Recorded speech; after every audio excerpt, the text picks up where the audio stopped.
Bismillah ar-Rahman ar-Rahim. Al-Jalil al-Kareem al-Mumin al-Aki al-Wahid al-Aziz al-Hafiz al-Samad al-Malik al-Hakim al-Wali al-Wahhab al-Haq al-Samad, the most peaceful. It's my favorite name of the beautiful names of Allah subhanahu wa ta'ala.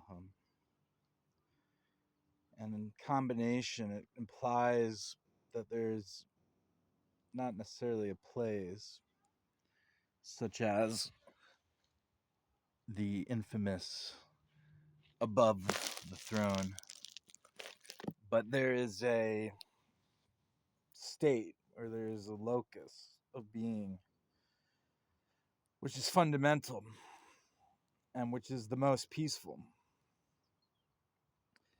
So in Buddhism, this is understood as nirvana, not as an annihilation, but as reaching an extant, most peaceful state. And when the springtime comes and we see the trees that were just seemingly dead sticks, and they are planted in the soil, adapting to stimuli and taking root and surviving in the winter, and then absorbing some chemistry from the soil, they come alive as the warm weather invites them to bloom, and they're enfolded with greenery and with flowers. And so too does Allah awaken the hearts and guide those He chooses. Mashallah, like He did for me, and I imagine like He did and is doing for you. Isn't that lovely?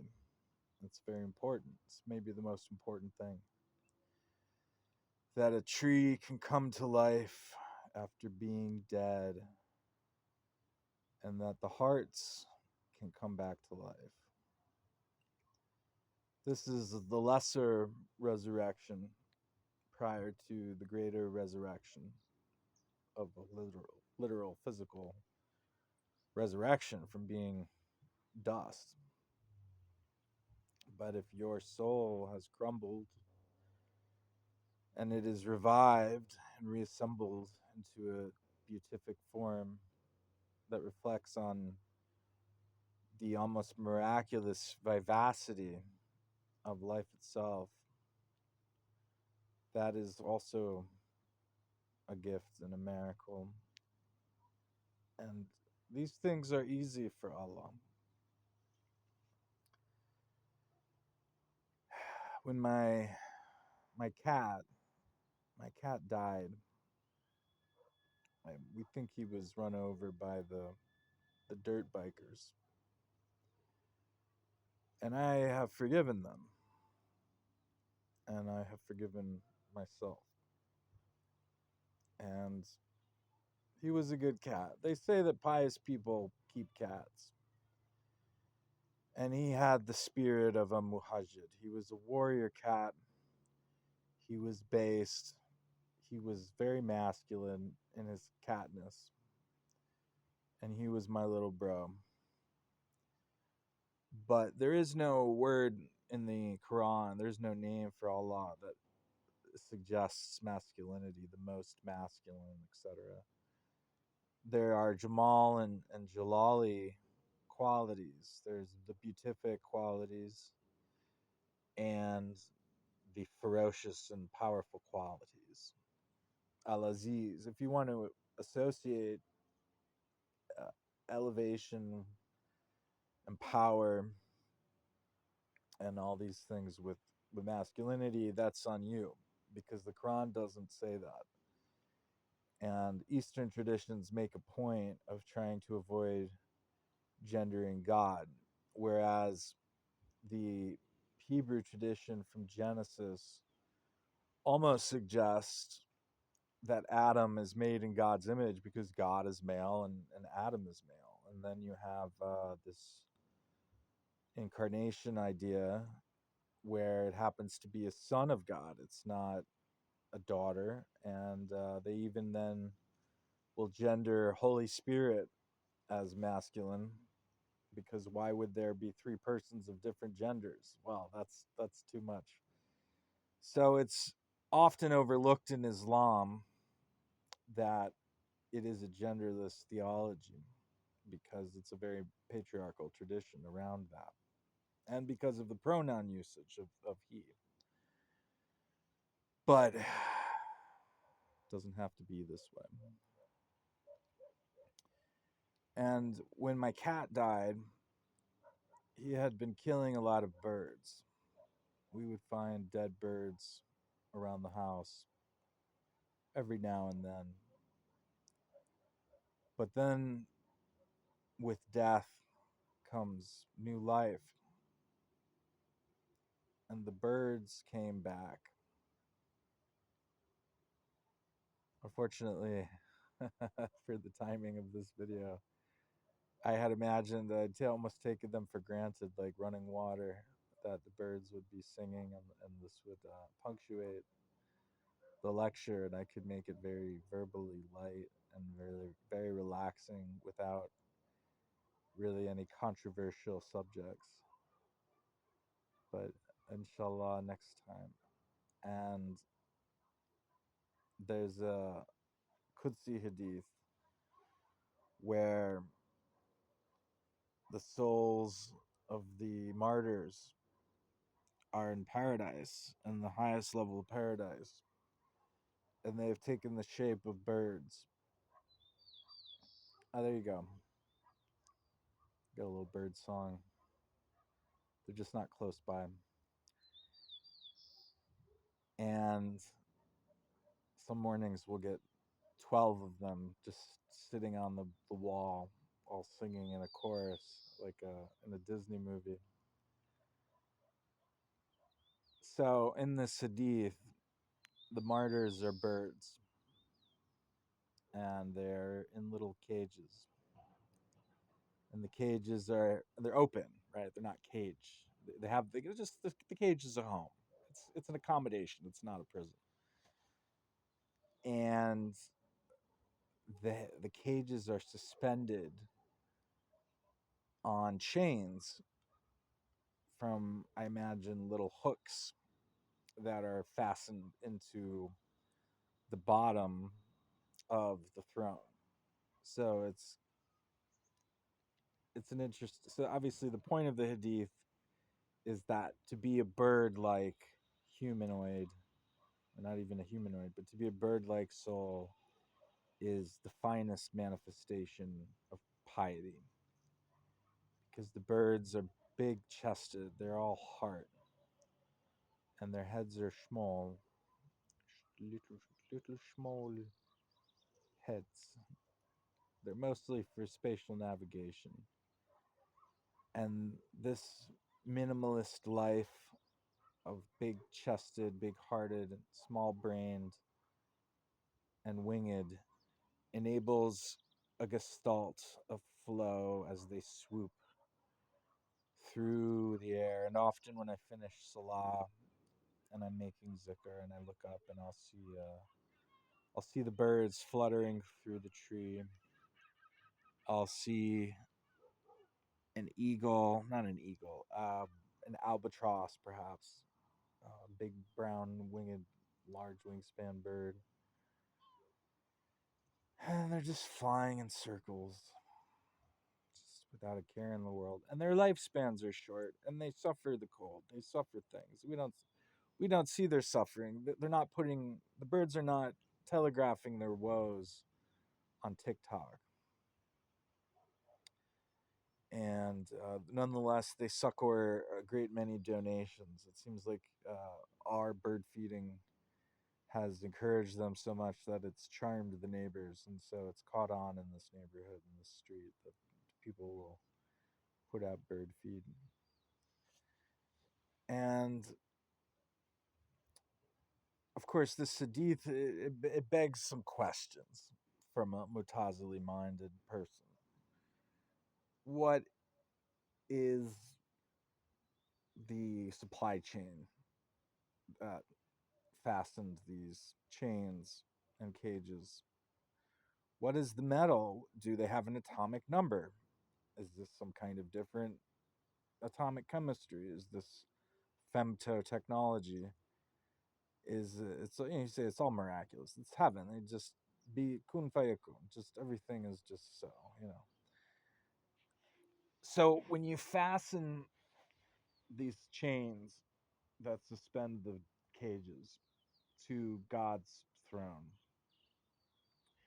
what material is the throne made out of? How do you drill into it? Is there like a cement that dries and fastens the festoons at the end of these chains into place? And also, it's quite interesting a conception of heaven as being layered. I quite like that. And so, but when then you get to the highest level, and there's a literal ceiling. It's almost like a video game.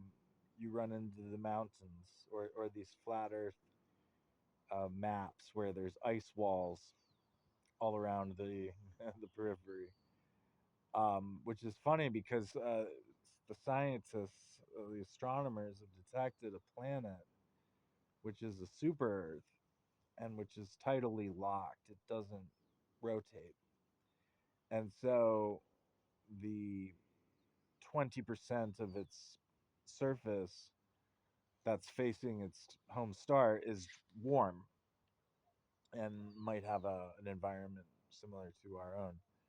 But then there are literal ice walls all around it, and of course it's a globe because that's physics. But if there were intelligent life living in that space, they might very sensibly adopt a flat Earth cosmology, and then some scientists would say, well, actually it's slightly curved. So then they might imagine that there's like a tiara of ice on a contact lens of Earth suspended on a tortoise shell or something.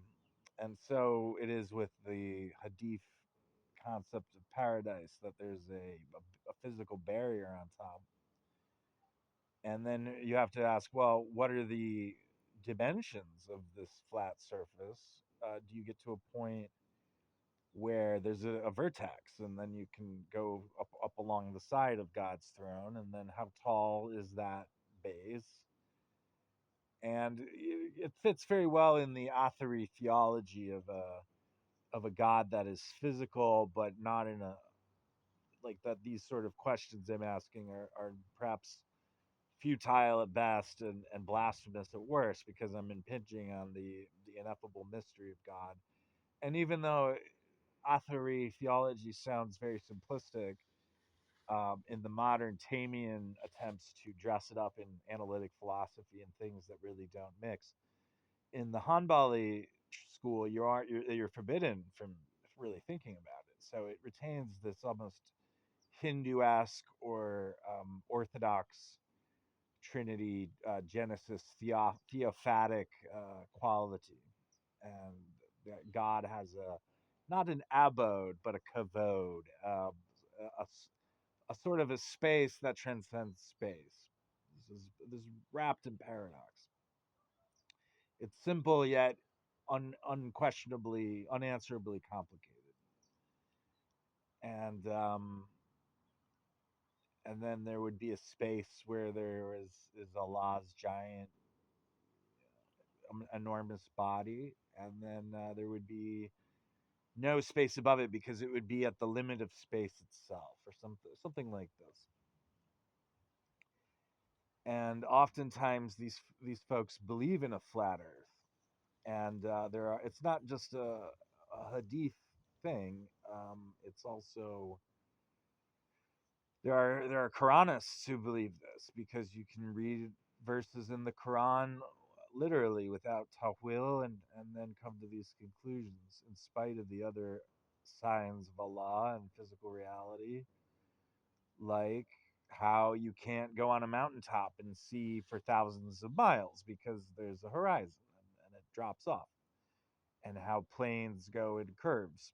They don't go in a straight line over the map because it's not a straight line because the earth is curved.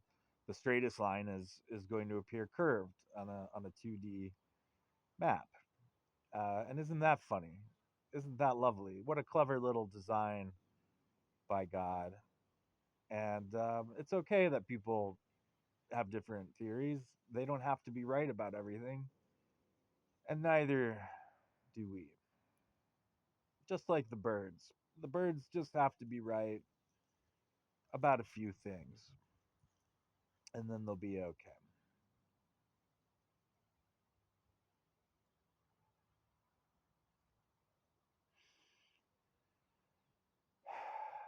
A pebble drops into a pond, causing ripples. Every action has a consequence. If you waddle around, you will surely drown. I know what's going down. The way that you sound when you say you're right again. When you say you're right again, heed my lecture. Do you feel like a man when you push her around? Do you feel better now? She falls to the ground. Let me tell you, my friend, one day this world's going to end. As your lies crumble down, a new life she has found. Was that a chastisement of Sunni scholars by Mullah Sadra in their tafsir of Quran 434? No. It was red jumpsuit apparatus. Sometimes Shaitan tries to deceive us, and sometimes let's assume the hadith about Shaitan being locked up in Ramadan is true for the sake of contemplation. Sometimes you're in Ramadan and you're feeling very good. You want to comply with God's will. You're fasting. You're doing extra prayers. You're reading Quran. You're doing extra charity. You're being extra helpful around the house and so forth. But you still want things. And as you interpret the Quran, instead of feeling intrusive thoughts that would be associated with shaitan, you're simply reading tafsir and you're formulating an interpretation. Or you're not reading tafsir. You're reading the modern pseudo tafsir of your peers on the internet, and you are rejecting it. You're coming to your own conclusions. So it's all you. There's no waswas. There's no intrusive thoughts. It's just your thoughts. It's just your composition of how you think about things, your epistemology, your biases, your desires. And then you come to a point where you make a decision about what God wants and you commit to it because you think that is submission. You think that is compliance. And you might interpret 434 literally, but you know better than to actually be violent, even if it's following the wahi, the alleged wahi of hadiths, this extra Quranic source. God couldn't have been more precise. you have to go to these hadiths, and fortunately you skip the fiqh from the Middle Ages, and so it's just one of those things that you put on the shelf. But all too much, all too sadly, there are many Muslim men who do feel like a man when they push her around. They feel better now, and if they're following the Sunnah, what they have interpreted in this modernist revision of hadiths into the lightly bracket text, she doesn't fall to the ground. There's no medical damage. It's only there's no bruise, there's no nothing. It's mostly psychological. But for those who believe in hikmah as being something that is a wahi from within, that is cultivated in conjunction with, whether you can call it reason, you can call it ruhudus, you can call it inspiration, wahi, as a different species from receiving text from an angel, and you don't accept that, and you look for a deeper meaning, and then you realize that there are these deeper meanings, but there's oftentimes then a next level temptation. You will be tempted to be arrogant. You will judge the mainstream. Maybe you transcend sects. You think that whether they're Sunni or Shia or Quranist, the Zahiri mindset is prone to primitive interpretations of the Quran, and leads people into conflict, whether it's Hawarij or Abbasid or Fatimid. Nonetheless, there's struggle that they believe is in the cause of Allah, but which truly it just compounds the difficulties of the dunya, when we could be building things, we could be cooperating in peace. We could have found a third way. We could have found some kind of equilibrium with each other without compromising on the word of God. But it depends on how you look at it, and it depends on if you are guided. And being guided by etymology and syntax is is better than being guided by a lot of equivocation and tafsir that picks and chooses what to take literally and what not to take literally, and you can arrive at very different constructs, very different interpretations based on those selections. So you might think, well, I'm a Batini, so I have the hikmah, I have the wahi a little bit. I don't have all the wahi. I'm not saying I'm a prophet or anything, but well, or any. I mean, I'm something. I have, maybe I'm not a saint either. I'm not an Alwi Allah, but I'm trying. I'm trying real hard, Ringo, to be the shepherd. And then the temptation becomes looking down on the Zahiri. And then you might go the other way and you might say, well, the role of a Sufi, or the role of a Batini, Shia, Narfani, the role of a wise one is to escape from people and to perfect one's piety in a quiet life in a farm, or something like this.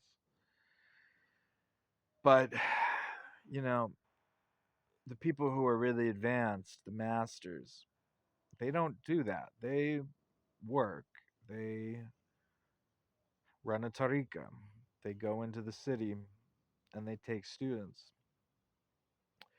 because there aren't that many masters. There aren't that many people on level 3.